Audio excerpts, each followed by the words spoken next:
Day one of the postseason is officially over. It's Wednesday, October 2nd. That's Aram Layden. I am Peter Apple, and we are doing Aram, get the fingers ready. The postseason roundup where we recap every game that just happened from the previous day. We'll tell you what happened, give a takeaway, and then the next day we'll just keep doing that all over again here on the Just Baseball Show. The recap, day one of the postseason, and it is all brought to you by BetMGM, the king of sports books. Remember, folks, use promo code JustBaseball when you download BetMGM on iOS or Android. Why? First bet offer up to $1,500 back. So if you lose your first wager after using promo code JustBaseball, deposit at least $10. And again, you lose, you get it all back in bonus bets. But remember, gambling problem, call or text 1-800-GAMBLER. Must be 21 or older. Terms and conditions apply.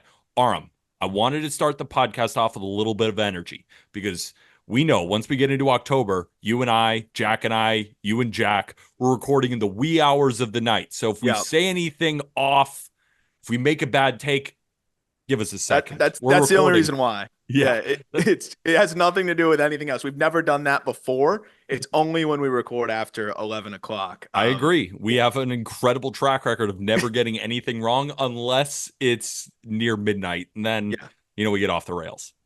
which is fun because I mean it's I have a lot of great memories of recording these postseason pods, and I've also forgotten a lot of these postseason pods because we're just like zombified. Honestly, this one feel pretty good. Like 11 o'clock isn't bad. I remember No, what was it, I think it was 2 years ago, dude, where it was Dodgers, Cardinals, and it was that Chris Taylor walk-off home run in the wild card game, I think in the 10th. And I don't think we got that bad boy fired up until well after midnight, maybe close to 1 a.m. And that was one where I was like, oh, I don't know if we can do this every game of the postseason. Ended up finishing earlier for the most part. Today, we're able to get going at 11, feeling pretty good. But we're going to get that one postseason night where it's going to go late. It's going to be a phenomenal game. So I'm not complaining, but we're going to get this thing fired up like in the wee hours for sure. for sure. And I'm just laughing to myself thinking if I'm listening to this podcast and I'm hearing two guys complain about being up Yeah, late yeah. talking about No, I'm baseball with I'm their loving best it. friends, yeah, we're good. I'm Let's just get straight warning into you. it. Yes. I'm just warning you when it gets real late, like I'm definitely going to mess something up chronologically. I seem to just have chronological issues once it gets like a little bit too far out there. But again, I'm jazzed up. I'm feeling good right now. I feel fresh. Yeah, we're not looking for any pity. Just wanted to say that as a warning to all Yes, listening. So just without a warning. further without further ado, let's get straight into it. You are recapping Tigers versus Astros. I have Royals versus Orioles, and then you go, and then I go. So we got all four series. Why am I forgetting? Again, it's late. What was the third series again?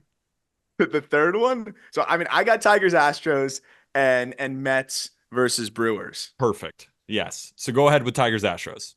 That one was fun. That was a great way to start it, huh? Like I wish it was a prime time game, but also it was just a fun way to get things started, right? Where you get Framber Valdez versus Tarek Skubal, who, by all accounts, will win the American League Cy Young, and it was I think solid out of the gate, right? You see Framber and Skubal trade zeros, but then the Tigers got a rally going on Framber pretty quickly in the second inning. Wenceel Perez singled, Spencer Torkelson walked, and then with two outs, Jake Rogers swung at a 3-0 pitch and shot an RBI single back up the middle, and that put them on the board. Then they kept going from there. Back-to-back RBI singles from Trey Sweeney and Matt Vierling made it 3-0 before Framber punched out Justin Henry Malloy to stop the bleeding. Something that I think Framber's been focused on. They even mentioned on the broadcast that he'd been seeing like a sports psychologist over the last year or so because of the way that sometimes the struggles can snowball on him. I think this was a different Framber where he didn't have his best stuff, but he shut the door there, stopped the bleeding at 3-0, and then Framber matched Skubal with 2 zeros of his own. Where I mean, again, you're going to have to try to match Skubal with how good he was looking right out of the gate. Puts up 2 zeros of his own before giving up a single to Justin Henry Malloy. And then he struck out Riley Green and gave way to Hector Neris with 1 out in the 5th inning. Then Neris came in, walked Colt Keith, and then Neris sharpened back up, closed the book for Valdez by punching out Wenceel Perez and Spencer Torkelson to end the 5th and close that book for Valdez. So his final line was 4 1/3, 7 hits, 3 earned, 2 walks, and 3 Ks. Skubal would go another two scoreless. He's struck out Alex Bregman, or stranded a two-out Alex Bregman single, and then struck out Yainer Diaz to end the sixth. That was it for Skubal. Final line for him: 6 innings, 4 hits, no runs, 1 walk, and 6 Ks. He touched 100, 88 pitches, 64 strikes. And then Will Vest. I mean, lost in the shuffle here was Will Vest's dominant relief of Tarik Skubal, going 1 2/3 innings of hitless ball, 4 strikeouts. He threw 30 pitches, 24 strikes. The Astros did counter with Brian King for 2/3 of an inning. Ronel Blanco threw 2 scoreless innings, pitching around 3 walks. And then Caleb Ferguson got one out before Josh Hader pitched a scoreless top of the ninth. But as you know, especially in Minute Maid, the Astros are never out of it.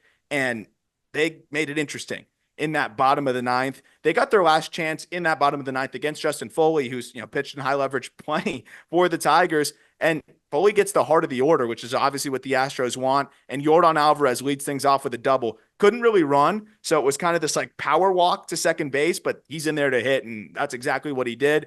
He gets a pinch runner for him. Alex Bregman singles, and it really puts the pressure on the Tigers immediately. Yainer Diaz put the Astros on the board with an 0-2 RBI single, and then Jeremy Pena followed that with a sacrifice bunt, and that ultimately chased Justin Foley. AJ Hinch decided with the tying run on second base, let's go to Bo Brisky. My gosh, was he nasty too. He got Victor Caratini to line out to left. Then he walked Chas McCormick to load the bases and bring up Jason Hayward. Hayward worked a 2-2 count and then kind of hanging changeup. Honestly, wasn't a great pitch, but Brisky's able to get away with it. Lined right at Spencer Torkelson to end the game instead of giving them the lead or potentially winning it.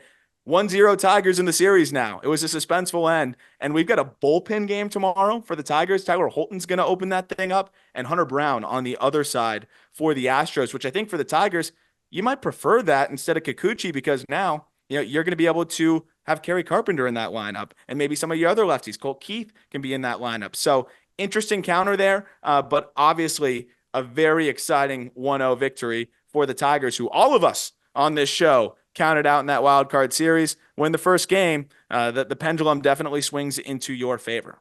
And just to quantify that, since MLB adopted the best of 3 format in 2022, teams who won game 1 are 8-0 in those 8 series. Of those 8 series, only 1 was not a sweep. Whoa. So you might think that, well, the Astros have to bounce back, right? The Orioles have to bounce back. The Brewers have to bounce back. The Braves have to bounce back. More often than not, you lose that first game, you're done in the second game. But just to go back to Bo Brisky for a second, because Bo Brisky, and I saw this on Twitter, and I apologize for not saving the tweet, but it ingrained in my mind. Bo Brisky had never thrown a pitch in Major League Baseball over 99.5 miles an hour. Touched 100.1 twice. That's why I love the postseason. You always get the new velo maxes. It just shows you the power of adrenaline. It's amazing. I don't know, man. Could it have been something on his ear? Some Vaseline. Some Vaseline. Remember Framber had multiple gloves too? Oh my God, dude, that we were in full-fledged conspiracy theory mode. That's why I am glad they have the glove checking and stuff like that. Guys can just rip new PRs and we don't have to question everything all the time. Like it's just a guy ripping adrenaline. Like that's all it is. And that's the craziest part is good ABs against him, and I can't believe it because I mean I was looking at the stuff and it was like, holy crap. I thought Hayward had no chance, especially after Brisky goes 2-1 to the changeup that's outside of the zone. Hayward was trying to cheat for that 100 and waves at it, and I'm like, okay, well, he can kind of do anything here. And he left a changeup up. Hayward got a pretty good swing on it, just right at Torkelson. So it was another reminder, though, that these Astros, like no matter how ugly it looks for them or how tough it is to put together runs, like you know it. We talked about on the last episode, like when you think they're going to finally you're going to put them to bed, they fight back up. So like game 2 is not going to be easy, especially with it being a bullpen game. But I wonder, like, are we going to see Jackson Jobe in bulk? And it ends up kind of being more of like a Jobe start in a sense, because he piggybacks for 4. If he's dealing, very possible. What's cool is I think they could probably go a bunch of different ways with it. And I mean, the Tigers are definitely in the driver's seat just with what Skubal was able to do for them, going 6 strong. And the fact that, I feel like they still have a lot of their top arms available or at least relatively fresh. Yeah, absolutely. And I feel like the Tigers are really just flexing their bullpen strength right now, right? Jason Foley comes in and didn't have his best stuff, right? He's kind of the guy who started the rally for the Astros. And then they just bring in another guy touching 100. Like that's what they can do. So when I hear bullpen game for the Tigers, I don't automatically think loss at all. I think that they're really well set up in a bullpen game like that because you're talking about Jackson Jobe, Brant Herter as well, Yep. right? They could go Tyler Holton, the lefty, to Jobe, then back to Herter, then maybe even get some Kiter Montero in there. They can mix and match any way they want.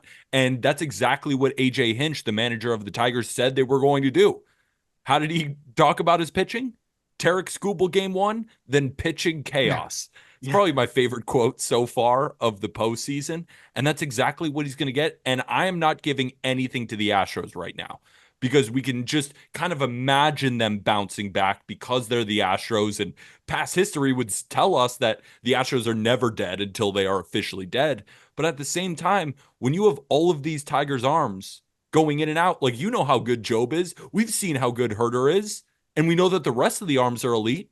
What's to say that they can't win a bullpen game here? Oh, they easily could. And it's interesting though. Like if they go Job and they stretch him out, like he could look like a rookie and a guy that's barely thrown any big league innings, and it's just Or, a turbulent inning or two, or he could go out there with the talent that he has and he could absolutely shove. And shove. if he absolutely shoves, they're in the driver's seat, and that's why I love the fact that they brought him up. It's just more irons in the fire. Like there's not very many arms where you can say that where it's like I don't know what it's going to look like, but there's a chance it could look damn elite. And I mean, that's the exciting part about having a guy that can go long or also still be really solid short for you too. Like if he battles through an inning, okay, maybe you just have him go that one inning. But if he looks razor sharp and it's 9 pitches, he's going to go back out there again. And I do trust Hinch to push a lot of the right buttons. So, I mean, this does change a lot, of course, in a 3-game series. And, as someone who, I'm going to stick with the pick of the Astros because that's what I believed. And I think that the just experience shines through. But I mean, the Tigers didn't look like a young team filled with a bunch of guys that haven't really been there yet.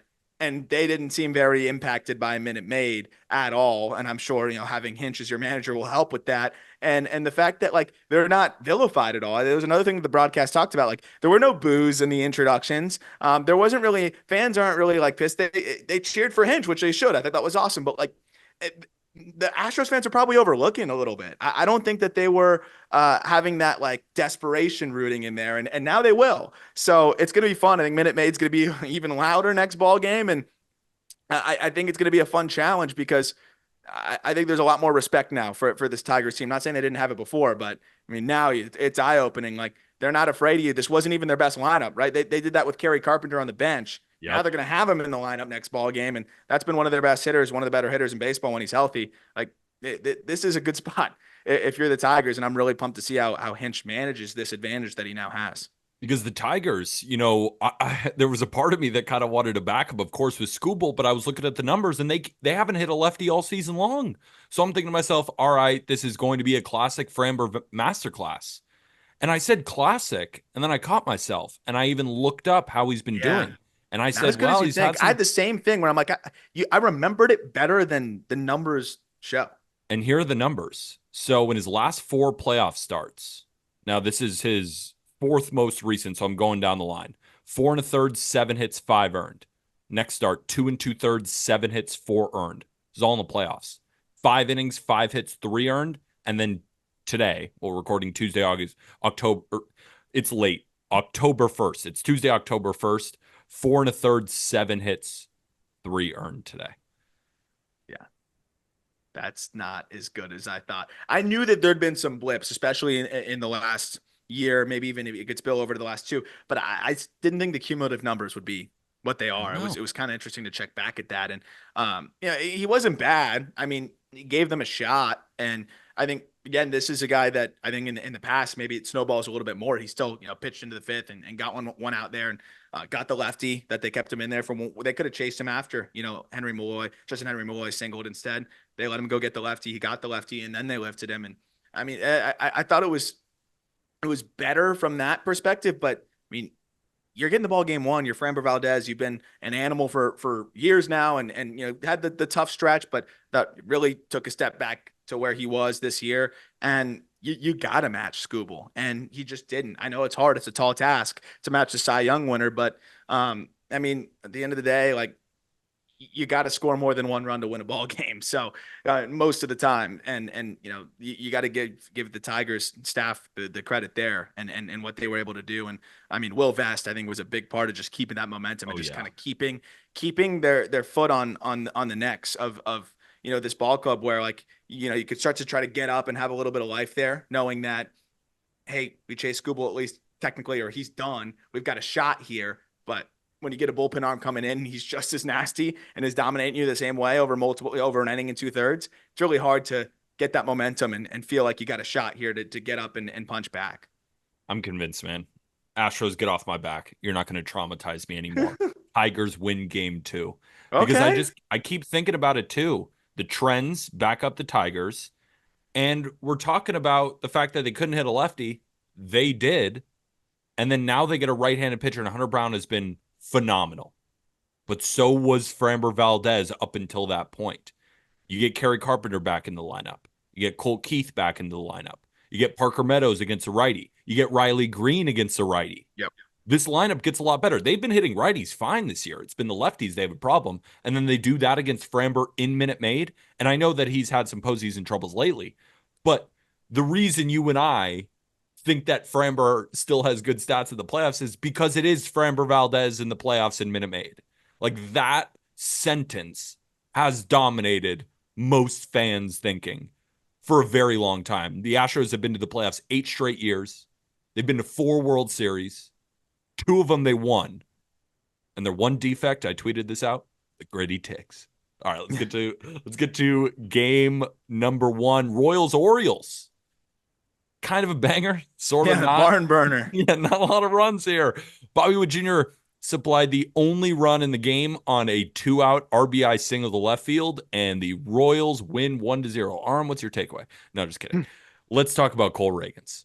Dominated in his first postseason start. 6 innings, 4 hits, no earned, no walks, 8 strikeouts. He gets removed while only throwing 80 pitches, and people are pissed, right? The internet is up in flames, and for good reason, right?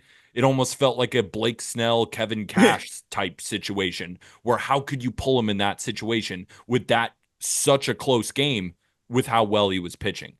Well, Jeff Passan was able to talk to him after the game. He said he could have gone back out there after he cramped up with 2 batters left in the final inning, but Reagan said that he wanted to pitch deep into October and did feel like coming out was the best choice. So clearly, he and his manager were both on the same page there. Yeah. And I mean, people are always going to, applaud the, hey, he pitched through it. He wasn't feeling good and he went back out there and did it. Right. But he had already gone 6, at that point. And Yeah. I mean, you hope that you can hand it off in the 7th, 8th, 9th and be able to and lead at that point too, right? Like you hope that you can hand it off in the 7th, 8th, 9th and your bullpen preserves the lead. I know that the Royals bullpen doesn't maybe stack up with some of the others in the postseason, but you got to have that mentality. It wasn't like it was the 3rd inning. So, I appreciate him being in tune with his body. And, if he hurts himself, right? I mean, of course, you got to get through this series, but you're winning this one. You hope you hold on and you hope to get through this one. I mean, yeah, they're going to need him very badly throughout the postseason if they're going to make a run. So, I mean, if he wasn't feeling right, he wasn't feeling right. And, the fact that he was still able to give them 6 into that point, and he was just dazzling. And Yeah. you wonder if he'll be a little bit more now more fresh for his next time out, having it only be 80 pitches, which 60 were strikes. Like he just looked like he was comfortable, confident, and as if he's pitched plenty of times. It just seemed like he'd been there, done that. First postseason start, and it looked like you could see the blood through his forearms. It was cold. It was ice. All right. And he did hand it off to that bullpen, and that bullpen did its job. Yep. And credit to the Royals bullpen. They've been very good in the month of September, a top 10 bullpen in September. And that's one of the key guys. Like they lost Hunter Harvey. They traded for Harvey at the deadline. And they gave up a lot for him. He's not there, but they didn't need him because Sam Long came in the 7th, 1 inning scoreless with no hits. Chris Bubich then followed, got 2 quick outs, and then walked Gunnar Henderson, gave up a base hit to Jordan Westberg, and in came Lucas Urseg, the other addition at the trade deadline. Now, Urseg got the final out in the 8th and then came back out for the 9th. He walked O'Hearn to start, and you kind of felt that maybe the Orioles were going to be able to at least tie it to get it to extras. Nope. strikes out Adley on a pitch that was definitely a ball, but it was way too close to take, or at least that's my initial thought when it happened, because Adley was clearly upset, and he was upset for good reason. It was a ball, but in that situation, like, swing the bat, Adley.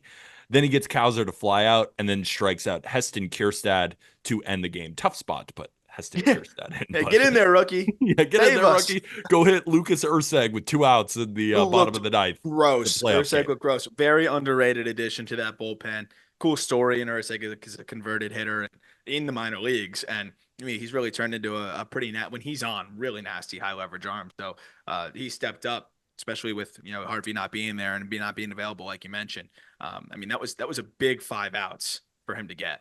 Absolutely. And Royals pitching, 9 innings, 5 hits, no earned, 1 walk, 10 strikeouts. It's the first time in franchise history that they've shut out their opponent with 10 or more strikeouts in a postseason game. But on the flip side, Corbin Burnes was phenomenal. He's Corbin Burnes. This is exactly what the Orioles wanted when they brought him in. It's just the team didn't score. Yeah. 8 innings, 5 hits, 1 earned, 1 walk, only 3 punch-outs. But, I mean, if you watch that game, that was classic Corbin Burnes. I know where I could throw this cutter. Good luck, right? Yeah. Not a ton of strikeouts, but just soft contact, nothing. It was like the Class A thing, right? Where it's like, oh, Yeah. well, why doesn't Class A K more guys? Well, because where he's putting the ball, you have to swing at it, and you're not going to do anything with it. So you might as well save the pitches. And that's exactly what he did. He went 8 innings, only throwing 84 pitches. Yeah. Like you could have walked easily to a Maddox if they were winning. Like you could have waltzed to one in a regular season game. So I mean, that part of it was amazing. And I mean, in terms of that efficiency, like we have not seen a guy go, pitch through the 10th inning in a long time. Like if this was a regular season game, Corbin Burnes could have had a shot at doing that. Yeah. So that efficiency was amazing. And I mean, he was dotting, and it's a shame that the 1 run really ends up, being what costs him, and that's it. But I mean, all you can ask for from your starting pitcher and your ace is to go out there and give you 8 innings of 1-run ball. And if you're the Baltimore Orioles, you think you're winning those games 99 out of 100 times, especially when the bullpen after that puts up another 0. Unfortunately, when Cedric Mullins is your only guy that has 2 hits, and your only extra base hits come from Ramon Urias and Mullins, it's going to be hard to win those ball games. I mean, you hope to get a bounce back, but Gunnar Henderson, Anthony Santander, Ryan Mountcastle, and Adley Rutschman combining for an offer. That's offer, I believe it would be 14. Yeah, I wrote it down in my notes. Gunnar, Anthony Santander, Ryan Mountcastle, and Adley combined to go 0 for 14 with 1 walk and 5 strikeouts. Yeah, you're not going to win a lot of games that way, unfortunately. No. Corbin Burnes, this comes to us from our guy Peyton, our fantastic editor, and I always recommend following at Big League Analysis on TikTok. Corbin Burnes is just the 5th pitcher since 2000 to throw 8+ innings of 1-run ball in the postseason and settle for a loss. Yeah, you're going to win most of those games, man. Yeah. That's tough. And I love to say, oh, well, silver lining is Corbin Burnes threw really well. Well, not really. Doesn't matter if you can't hit. Ball yeah, you got to win the next ball game. So luckily for tomorrow, it's Seth Lugo versus Zach Eflin. 2 very, very good pitchers. Yeah. But Eflin faced the Royals as a member of the Rays, gave up 6 earned in 5 innings. But it's not over. Lugo faced the Orioles back in April. 5 1/3, 9 hits, 4 earned. So hypothetically speaking, we should see more runs in game 2. But also knowing playoff baseball, seven shutty by both of them. It's going to be the first 0-0 tie in postseason history. That's how it goes. But that does bode well. And sometimes these 1-0 games are followed up with an 8-7 game. So I'm hoping for that. But I also I could go either way, because I could also see these bats just on both sides just kind of be stagnant. I mean, this Royals lineup, man, it was so nice to see Vinny P back in there and got on base. He drew a walk, 0 for 3 with a K. But I mean, the lineup, man, like I did not think I'd be seeing Yuli Gurriel batting 5th in the playoffs. Hey, Yuli Gurriel had a base hit. I understand that. That's something Gunnar Henderson, Ryan Mountcastle, Anthony Santander, and Adley Rutschman could not say that they had in that game. Exactly. And that's why baseball is just so incredible. So I mean, hey, look, they've pieced it together. They've been able to put together these decent enough lineups and mix and match, and it was enough. So they're probably going to need to score more than one tomorrow, but Maybe who not. cares? They're up 1-0, and they're in the driver's seat now. Yeah, where are you at on this series right now? Because it's hard to want to back the Orioles because it's almost like, well, they've been good all year. Like we imagine them bouncing back.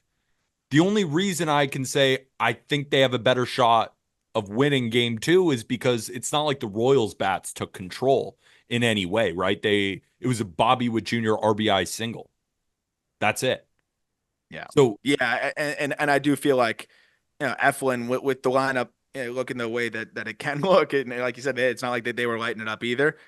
I still expect the Orioles to be able to swing it a little bit and get to this Royals team.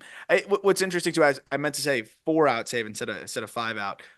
Is Urseg going to be available again? Who do you go to if Urseg is not? I think he's Um, available. I think he's you got to just be got to right. If you could send him. close this thing out, he's got to go. He's It got to has to go. go, especially with the So Royals bullpen. Like they have some good arms back there who have performed well, but you brought in Lucas Urseg for a reason. You brought in Lucas Urseg to close back-to-back playoff games to get you to the next round, or you brought in Hunter Harvey to do that kind of thing. yeah, So, I mean, this is why these guys are brought in. I think we he's gonna go. 100% see him if the opportunity presents Yeah. itself, right? And I think Lugo's been amazing this year. But I think there's a level of like when Cole Reagans is on, like On, there's a dude. different level of unhittable, I think, with a Cole Yes. Reagans. So, I mean, look, if Seth Lugo matches that tip of the cap, it's a quick series. That's how these wild card things can go when you got two pitchers that deal for you or against you. But I think a locked in Cole Reagans is up there with just about anybody. The Orioles, we saw locked in Cole Reagans there. So I don't know if we'll see that with Lugo to that degree, because even if Lugo goes 6 innings of two-run ball, like you mentioned, like what are the Royals doing on the other side? The difference here was Reagan's was 6 innings of just domination. And then the bullpen was able to shut the door with the final three. So I mean, obviously, I'm a lot more believing the fact that the Royals can win this because it's 9 innings now. They only need 27 outs and have the lead. But I do think that the Orioles bounce back and make this thing interesting. And I think this is one of the rare ones that does go three. Yeah, I'm kind of with you. And the only reason I'm with you is because I didn't see anything from the Royals offensively. Where on the flip side, I did see some really good at bats from the Tigers. Where the Royals, like, I mean, You they mean had a the couple of. Orioles? No, I'm talking about Oh, why I picked the Tigers to oh, upset oh, the oh. Astros versus why I'm a little bit hesitant to now go with the Royals, just because I didn't see anything offensively, and I really, really respect Zach Eflin. So if Eflin goes out there and goes 6 innings, 1 run, doesn't even replicate what Burns does, I still don't have faith that the Royals can score. Yeah. I mean, I mean, it's there was the baseball. one Salvi swing that I think could Yeah. have been a home run in a lot of ballparks, But it but won't be though. That's the thing also. It's yeah, like these righty bats that are supposed to supply the power. I mean, they got to hit it, you know, they got to hit it 2 million feet. 460 feet. And you see how like muggy and gross it looks like out there. It looks like cold and a little bit rainy and the air's thick. Looks like you can't get the ball out of there. So I think it's really just going to come down to a few runs being scored at the end. And that's why I don't even want to pick the Orioles, but I also don't want to pick the Royals at the same time to win game Yeah, two. I know. That's why I think it's going to be fun. I think it's Yeah. just going to be one of those games where you got a lot of lead changes, hopefully, in this next one. And it's just going to be up in the air. But I mean, the 1-0 first game is definitely not what I expected. So I just can't wait to see the series going to be as unpredictable as any of them that we have in this round. The only reason I'm going to pick the Orioles before we move on to the next series is just so we could see game 3. Mhm. Like I don't I don't know who's going to win at all. I think it's such a 50-50 ball game, but for me, I'll pick the Orioles just so I could see a potential game 3. I would Where love to I see think the that. Tigers are going to beat the Astros. I think they're done. I mean, dude, I want the perfect bracket, but I would much rather see Yeah. just some fun and new things going on in the playoffs. And I know these Detroit Tigers fans deserve it. And baseball is fun when it's good in Detroit. So I would not be upset with that at all.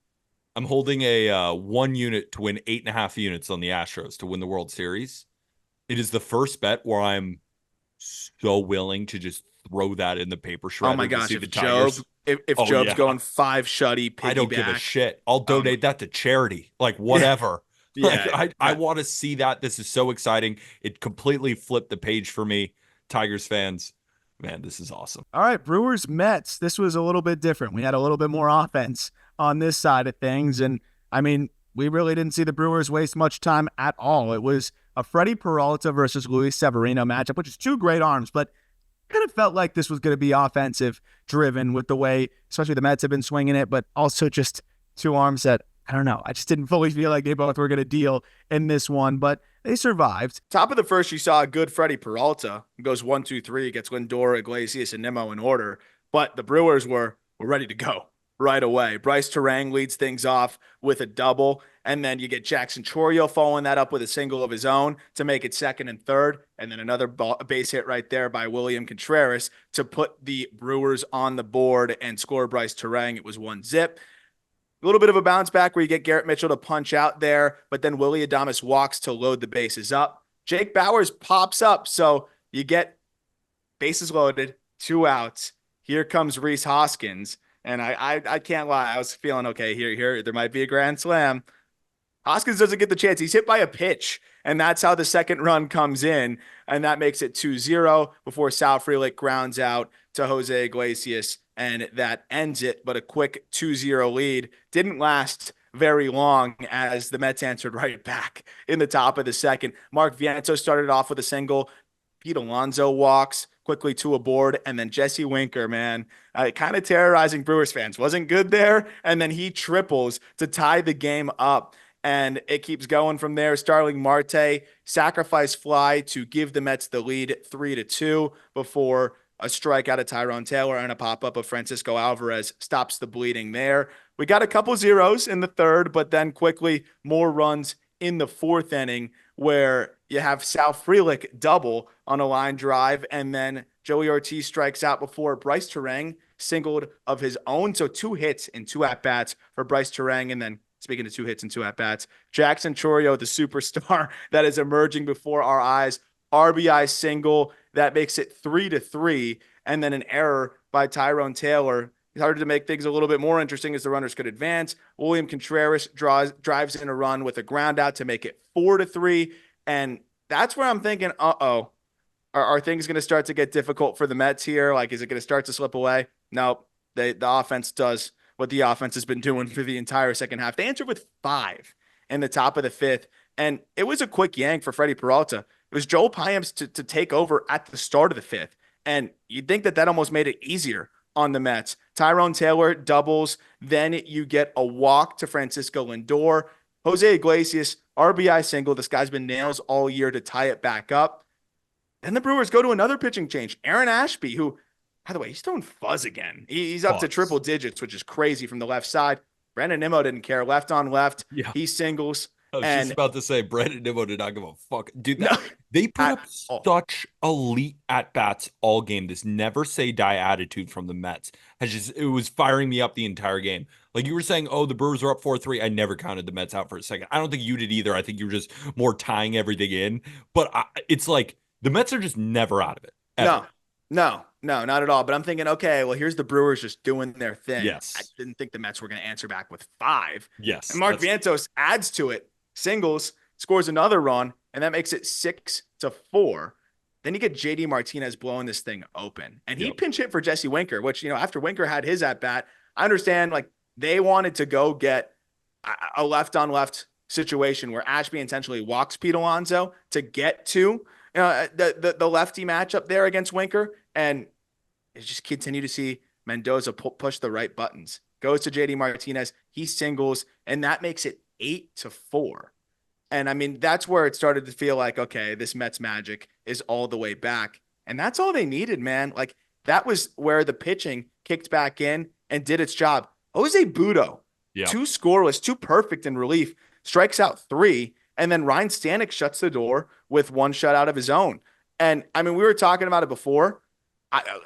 We didn't think Luis Severino was going to be in that long, especially after 2 in the first and then 2 more in the fourth. I thought that's usually with the short leash in these big league, postseason games. That's where you might see a guy, get yanked. And then those 5 runs by the Mets, I guess, gave Mendoza a little bit more confidence that, okay, maybe I can ride out a couple more innings or at least one more from Severino. Severino being able to go 6 made it a lot easier with all the tacks that bullpen just had, to be able to just go Budo for 2 and then hand it right off for the final 3 outs there. Didn't end up having to be too high a leverage, being that you're up 4 runs.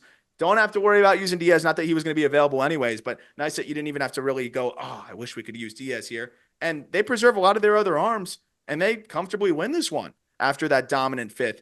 I was not expecting to see, after all the runs that we saw, right? We get 12 runs in the first half of this ball game, then 0 the rest of the way. I thought that was pretty crazy. But Aaron Savali did help kind of preserve the bullpen for the Brewers, going 3, shutout innings as well. I think that is going to come up big, considering that they were out of it. You didn't want them to fully wave the white flag. 4 runs, you can make that back, especially in a span of 3 innings. So it wasn't the Brewers waving the white flag, but at the same time, if they're not scoring runs, I think it was huge that they were able to get 3 from Savali, who ends up preserving a lot of their best bullpen arms. Yeah, I don't mean to take anything from the Mets, because I really want to, applaud them and praise them like they deserve. I'm pretty disappointed in the Brewers. And maybe it's, me personally, like, I was loving this team coming out of it, right? And it just gave me the flashbacks of, here we go again. I mean, the Brewers, we tweeted this out on our Twitter. Follow us, by the way, at justbb_media. The Brewers have lost 6 straight wildcard games in 10 of their last 11 postseason games. Jeez. I mean, it's just. Oh, by the way, the Orioles have lost 9 straight postseason games as well. It's not good. It's like, it doesn't matter if Corbin Burns or Brandon Woodruff was on the mound for Milwaukee. They weren't winning then. You get Freddie Peralta. That first inning, Freddie looked.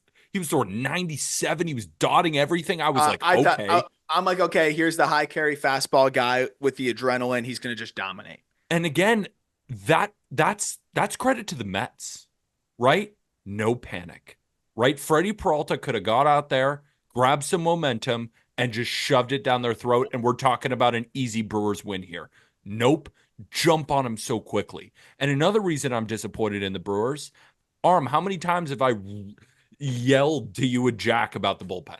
Not saying that I discovered it. I've just been at the forefront of being like, oh my God, I can't believe how good this bullpen is. They got crushed. Joel Payamps, it's been good all year. Nope. Yeah. Aaron Ashby looked phenomenal. That was the most surprising part, was seeing Payamps struggle the way that he did. And this guy, I think the last time he threw was against the Mets on the 28th, and he pitched a perfect inning, struck out the side. It was just a totally different look. So, and I was just going to say, in Aaron Ashby as well, with that level of stuff, didn't matter. Left on left, right, it didn't matter. And you could tell too, I mean, the Mets, they got a certain energy right now. Jesse Winker, Willy Adames almost fighting on the field. Jesse Winker standing up there talking shit straight to Willy Adames' face. And I loved when they interviewed Yelich on the side, and the announcers trying to get it out of Yelich. What was happening over there? Did you see what happened? Did you hear the conversation? He's like, you guys are going to have to sort that one out yourself. And I just also thought that the transition from Yelich back to the announcer was like, you're pretty well media trained, are you? And that just felt like such a raw and real interaction that I absolutely loved. But that was the only thing I loved about the Brewers, was Yelich talking on the side, because Jackson Chourio even makes that incredible play. And then the next play, not so much. But that doesn't take away anything from Chourio. It's just like, you expect the Brewers to do all the little things perfectly. That's what makes this Brewers team so good. So when the bullpen isn't performing, when the defense wasn't as quite elite, now I start to question. I do. And it's unfortunate, because I don't want to question the Brewers. I've had so much fun with the Brewers all season long. It's just one game, and I think that's the positive. And then here's the thing: we know the trends. We know the trends. Like especially with the Mets, with that energy, all after getting shot out of a cannon from the Brave series. I can't imagine the Brewers winning this game with Montes on the mound. Like the Brewers, though, I know the Brewers are one of those teams where, and Jack even said it in the group chat, they'll win the Tobias Myers, Frankie Montas, or an opener type start, but they'll lose the Freddie Peralta start. I agree with that in the regular season. In this one, with how good Manaea has pitched, how can we sit here and say the Brewers aren't already eliminated, as horrible as that sounds. But the Mets, they're so freaking electric. Like the Tigers are getting all the allure. The Mets are as electric, and they have so much firepower. And now that their bullpen is getting a little bit more rested, I think the Mets end this. It's very possible, but Terang had 3 hits. Chourio had 2 more. The middle of the order does their job, right? I mean, nothing from Adames in this one, really. You had the one, 2 RBI knock from Contreras, but I think you could get a little bit more from some of those guys in the meat of the order. But the fact that Terang had the game that he had and Chourio had the game that he had, I'm not going to count this lineup out. And now they're gonna, if their backs are against the wall, even if they're losing by a run or whatever, like you're gonna go down swinging. So Devin Williams is gonna go. Like they're gonna have their guys going. I think even if they have a deficit, they're gonna be able to keep it at bay. The craziest part to me though is like Joel Payamps is, you mentioned, like he had a 1.03 ERA over his final 30 appearances of the season. It's incredible. 30 consecutive appearances without allowing 3 earned runs. Like he had not allowed 3 earned runs in a relief spot since July 9th. And then here you go, first outing in the postseason, there's 3 earned. Like that's where it's like, that's where the Brewers can be like the Brewers in the playoffs, where it's like feeling like it a little bit. So I'm hoping they're not the same old Brewers and they can prove that by bouncing back tomorrow. But I mean, this was a lot of the reminders of the frustrating team that has struggled in the playoffs, to your point. And, hopefully they can show that they're different in tomorrow's ball game. It's crazy because you look at the lineup and you look at the starting rotation outside of Freddie Peralta, like it's a completely different team. But still, it's just there's something there, and I don't really understand it. But, I'm picking the Mets to finish out this series, but I hope I'm wrong. Again, whenever I pick a team to close out the series, I hope I'm wrong just so we can see a game 3, because all of these games nothing better are so electric. Let's get to our last series, unless you have anything to wrap up. That's all I got. All right, Braves versus Padres. Luis Arias led the game off with a single, just like he always does. Yep. And then Tatis goes 415 at 113 miles an hour for a home run and took a good amount of time to admire it. Aura, it was leaking through my TV. I mean, it was just the dreads. I mean, it was just such an incredible home run. And then from Sarah Langs, that was Tatis's first postseason pitch seen in front of fans in his career.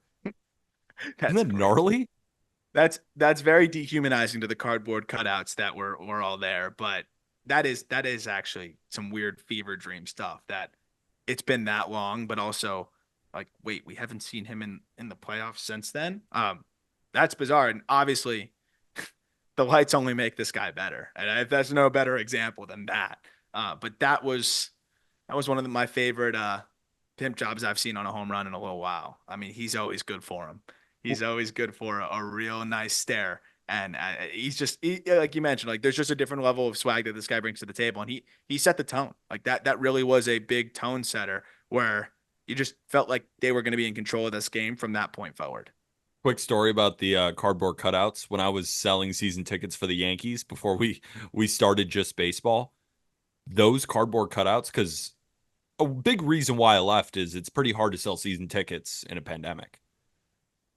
And then what the Yankees were having us do was selling these cardboard cutouts. So people would buy a picture of their face, put it on a cardboard cutout so they could see it. And fans loved it. I didn't think it was dumb because of how, how down bad we were. I loved people that were putting their dogs out there. Yeah. I thought that was awesome. I was a big fan of that. But yeah, I mean, honestly, it's like we were so down bad to like just be at a baseball game. Like I don't think I was above putting a cardboard cutout on myself there and just pretending. Imagine watching Tiger King now. That was the worst piece of television maybe in the history of ever. And it was watched by everybody because everybody's just at home. Well, but let's continue. And that's why I'm glad that people were actually there to see this Tatis home run and like see these performances. So, I mean, it's cool to see Petco rocking like that. Talk about a first timer. Jackson Merrill also singled in the first inning, and Jackson Merrill, and they said this on the broadcast, I was shocked. But then I remembered, well, it's Preller. No shit. Jackson Merrill is the only homegrown player on the Padres. On their starting lineup, on their roster. The only one.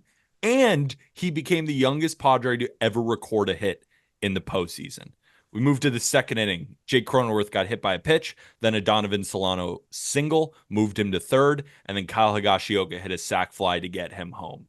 Now, AJ Smith-Shawver exited 1 1/3, 4 hits, 3 earned, no walks, 1 strikeout. Have to remember, AJ Smith-Shawver is 21 years old.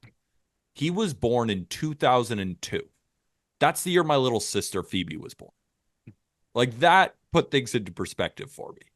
Like, my little sister Phoebe, a guy who could be in her grade, is being called up to make an appearance on the road against that Padres team, who I still think is the most talented group, making his first big league start since May 23rd against the Cubs. He was put in an impossible situation here. And what he did have an incredibly good changeup thrown in there. Yeah.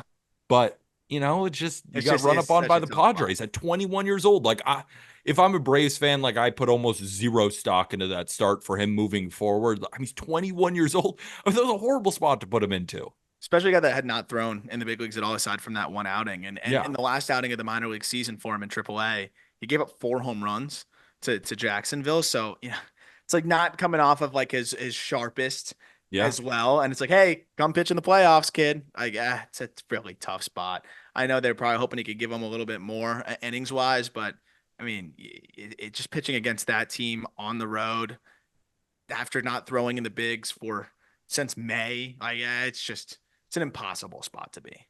But credit the Braves bullpen, because Aaron Bummer came in after Smith-Shawver and was disgusting. 2 2/3, 0 hits, 0 earned, 1 K, and got 2 double plays. He's a ground ball wizard. Then Jesse Chavez followed Aaron Bummer. Now, Aaron Bummer is 31 years old. Jesse Chavez is 10 years older than Aaron Bummer. The 41-year-old tossed 2 innings, no hits, no earned, no walks, and 1 strikeout. I hope he never retires. But this was all Michael King.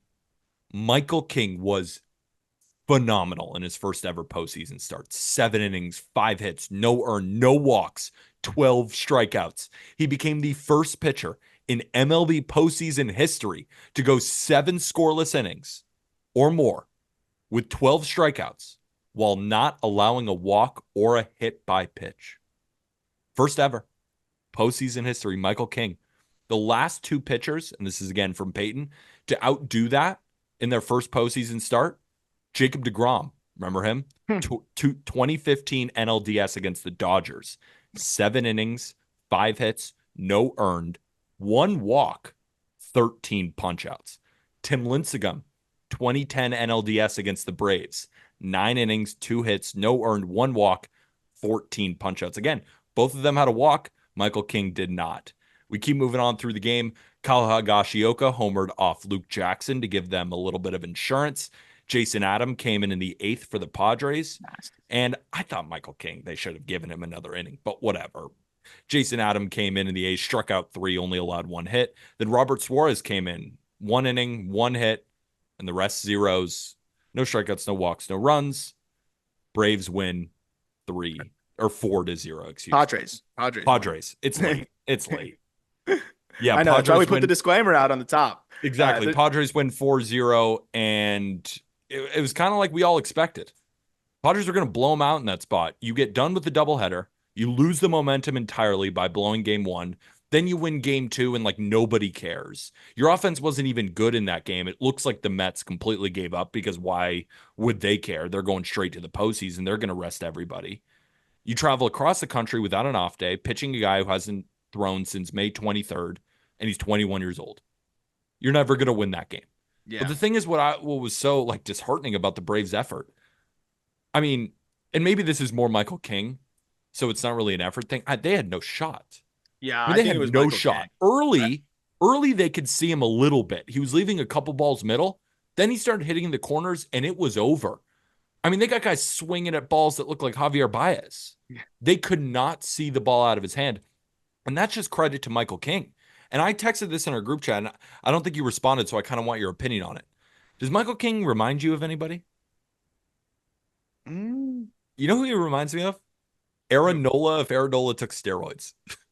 Like it's 97 with that sweeper, and he's when he's front dooring and back dooring these two The seamers. the That's crossbody delivery is just so hard for hitters to pick up. that's all I can think about. I was like, that's Aaron Nola if he could throw 97. But and Aaron Nola is making $200 million, one of the better postseason pitchers in our memory, and has just been a very solid pitcher for a very long time now. King looks better. He looks like an upgraded version of that. And that's the guy who got going game one. They haven't even thrown Cease or Musgrove or Darvish yet. This team is fucking dangerous. They're dangerous. And it was interesting because, when King's on, like, there's no in between. Like this guy's flirted with no hitters deep into outings, but then he'll have those blow up outings. And I think a lot of it is built on that, like, crossbody deception. And like when he's working east west with that two seamer and then having the sweeper going the other way, like when he's dialed, you're toast. Like it's gonna be hard. But I think when he can lose it back over the middle, sometimes he gets hit a little bit. But I think just seeing him locked in on that level in his first postseason start, like just like not blinking at all, that's a really good sign for this team. Because we've said, like, if they're getting the really good Michael King and the really good Dylan Cease, and then anything close to Yu Darvish's, if they're getting 70% of Yu Darvish and Joe Musgrove, the good Joe Musgrove, like, I mean, who's going to be better than that? And you only need like two of those four things, I think, and you're in a really good spot. They just got the first one. So, I mean, and I think to the highest degree, I'm excited to see, how these other pitchers follow up with that. What the Braves had to deal with is just one of the more difficult situations, the travel, the 2 games, just to get there with all that they've experienced, I think is pretty crazy. Ozzie Albies having to hit from the right side because of, the really his body not feeling right from the left side when he tries to swing it. And you got to deal with this crossbody freak show when you're not used to seeing right on right anyways. Like really tough for him to battle in that spot. Just Ozuna just didn't seem comfortable at all in those ABs either. And it just is not, it's not their lineup, right? Like you have Gio Urshela in there because Austin Riley's hurt. Orlando Arcia has been putrid. And so like that's been kind of an auto out. I know Laureano's been awesome for them, but like it starts to go downhill at the back of that lineup. So I mean, it's just a tough spot for them to be. And I do think that they're going to go down with a fight, but you also have a lot of really good arms and Padres bullpen that is very rested. They didn't even use Tanner Scott. Like, right, they went to Robert Suarez, and I was on Padres run line, and I'm like, please, can we get Tanner Scott? We're going to get to Matt Olson, and then Matt Olson almost hits one out to the opposite way. No, and just, again, to put the Braves in a further worse spot, like, we're giving the Braves more excuses because they deserve them. Like, they'd never seen Michael King before. Imagine all of that is happening to you. You're traveling. You just got the momentum sucked out of you, and then you got to go see Michael King across the country, and you've never seen him before, so you don't even know how to adjust. You're screwed. The game's over, right? And Michael King especially, I think he's even better when you haven't seen him before. It's so hard to adjust to him. Yeah. He's got like a 2.2 something ERA in the first time through the order. Ooh. Right? Just dominates you early. So when I was seeing the Braves kind of put together a couple of good ABs early, I'm thinking, oh, maybe they did adjust. Nope. Then it just got even worse. And then it was over. And King just commanded that mound. Like, even beyond commanding the pitches, that was his mound. He was all freaking day. It felt like he knew that he was facing a team that is going through horrible circumstances. Yeah. And he's like, and he was like, I'm going to destroy them. I'm going to just fully put you out of your misery here. And the positive side on the Braves, though, is you only get 1 1/3 out of your starter. And you alluded to this earlier, but they are able to get a lot of length out of their relievers, where I think, they're able to still preserve plenty of guys. I think, relatively speaking here, preserve some guys that can go tomorrow. Like, to be able to get 2 2/3 out of Bummer, like, sure, you burned him and you burned Jesse Chavez, but I mean, to get 4 2/3 out of those two guys combined, absolutely huge. Because it's gonna be all hands on deck tomorrow. So, or today, because people are listening, like, it's gonna be all hands on deck. So the fact that they are able to preserve the pen as much as possible, which is very hard to do when you only get 1 1/3 out of your starter, that is a silver lining here. And they still got a shot to extend this thing to a third game, and then anything can happen.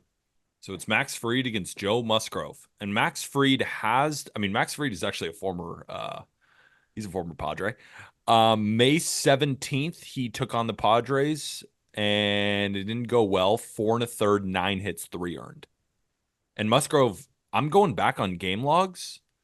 like he didn't face him in 2024. He didn't face them in 2023, but he does have a couple of starts against the Braves in 2022 through 6 2/3 shutty against the Braves once, and then gave up 2 earned in 6 innings against the Braves. This is a Again, pitching but that's advantage for the 2022. Braves. It's a pitching advantage for the Braves, no Is doubt, it? with the way Max Fried has been throwing. Final 8 games of the season for Fried, a 2.39 ERA. I mean, getting ground balls more than I think he ever has in his career. Yeah, that's a good point. 62% ground ball rate, 6% walk rate. I trust Fried. He shoved when they needed him most. 8 2/3 of shutout ball against the Royals. Like they needed him, and he went out and did that. Like I feel like he's gonna go out. He knows what he needs to do. I mean, he's sees Chris Sale go down. Schwellenbach just threw and did his thing for them. Like, I think you're gonna see I'm hoping you see a vintage Max Fried performance here as he gets ready also for free agency. So I think he's gonna give them a shot, and they still have their top high leverage arms that available with the way that they were able to save some today. I think the Braves are gonna give him a good shot this next ball game, and I mean it's gonna require a long free innings, but I don't think that's too tall of an ask. 2.39 over his last 52 2/3. Yeah, I think you're right on there because the Padres are the 3rd best offense in baseball against righties at home. 120 WRC plus. They destroy righties at home. Against lefties at home, 98 WRC plus. The Cardinals and Pirates were actually better against lefties at home than the Padres were this year. So you get a lefty in there, Fried can do some real damage, but it's going to be on Fried. That's the thing, because I think Musgrove's going to shove too. But the Braves do have an excellent bullpen. I think their only shot here is Fried really having a vintage performance closed out by Joe Jimenez and Rafael Iglesias. Yep. I think that's how it has to go, because if Fried, let's say Fried even has a quality start, 6 innings, 3 earned. I don't think that's going to do it. I think the Padres win if that happens. It's going to be tough. I could see maybe a 4-3, but it's going to be tough. If he goes and gives them 6 of 2 or less, and then you can hand it right off to your guys and Jimenez and Iglesias, they got a really good shot. And I think it's very feasible that they can do that. So, and I would, as much as I want to see the Padres make a run because I've got them winning it all, I'd love to see this series go 3 because the Braves have been there, and I think that'll make it a really fun, decisive 3rd ball game. But I mean, Fried's got a shot to do something special here in what could be his last outing, in a Braves uniform. So final predictions. I have the Tigers beating the Astros, closing out the series. I'll take the Orioles, but I hate it. I have the Mets taking down the Brewers. So I got 2 sweeps. One is going to a 3rd game. And then I have the Padres ending it. I just don't think the Braves are going to hit. And I think that's their issue. And I think the Padres will do enough. And the Padres also have an excellent bullpen. So it's like all the advantages you might give Atlanta versus any other team, Padres have that. That's why the Padres are so damn good. It's like I'm even looking deep on when I sent out Padres run line. Braves are a worse base running team. They have the worst defense between the two as well. Like the Braves have no advantages in this game. So it has to be Fried vintage. Yeah. And I think he can do it. But I think what's more likely is the Braves bats don't show up. And even if Fried is very good, they still don't win. So I got the Padres. So my 4 teams, Tigers, Mets, Orioles, Padres. I could see the Tigers doing it. That's one where I could just see the magic there with the way that they're going to just bullpen games are tough. I talked to some hitters about that. Like they don't love them because you got to crash course and you have an idea of who you're going to see. But I think we've seen Hinch play it very close to his vest. You got to go into the dugout sometimes. Like you're due up second and you got to run in and get this information just like thrown at you by the hitting coach. And they're going to show you real quick on the iPad. And you go out there and you're just going to get your first look at this guy. Like it's chaos. Those games are tough. I think that could be tough for the Astros and work to their advantage in Detroit, but I'm not counting out Houston. I can't see them getting bounced in 2, which is why it's going to happen. So I think we're going to see that trend of sweeps like swing back the other way here, and I think we see a lot of the teams that are down 1-0 climb back into this thing. All right, so you're picking all the teams to climb back in. You got 4 bounce backs? I got 3 because I think the Mets are going to close this thing out with Mania. Yeah. All right. Well, Mania Montes is too lopsided. yeah. Well, I hope everybody enjoyed. Again, we will continue to do this for tomorrow, right? It'll be Jack and I doing the postseason roundup on all the games. So if you want all the recaps, takeaways for every single game from the playoffs, make sure to make the Just Baseball Show a part of your daily listening. For those already doing so, I love you. And if you could, rate and review 5 stars, Spotify, Apple Podcasts, wherever you listen to your podcast. It's the best way to support the show without spending a dime, as well as hitting that big red subscribe button on YouTube, hitting the like button as well. And if you feel so inclined, look how sick this Just Baseball polo is. Just saying. Look how sick this hat is. We got sweatshirts. We got everything. Go check it out in the merch store. The link is in the episode description. Code JB15, 15% off merch. For Aram Layden, I'm Peter Apple. Of course, we're going to see you tomorrow. With that, thank you, everybody.